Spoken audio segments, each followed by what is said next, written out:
Hey guys, for today's video, I just wanted to show you how to replace the smart water filter from your GE refrigerator. So basically for this one, all you need to do is turn this thing counterclockwise to remove the old filter.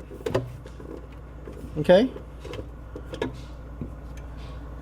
And let me go ahead and take this thing out right here.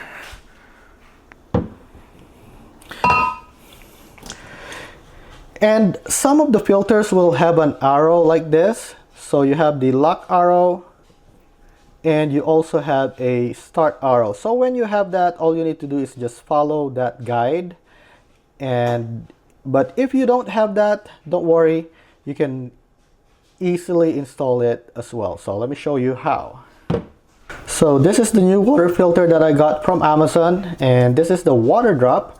You can see there's no arrows to guide you where to start and where to end. Okay, so let me just remove this covering and let's install this together. Okay, so to install this new filter without an arrow to guide you, so what you want to do is you want to have the label facing sideways and you want to push this thing in. Okay, and once you push it in, you can feel it go in once you turn it clockwise. Okay, and now you can hear that the water is actually going through the filter now.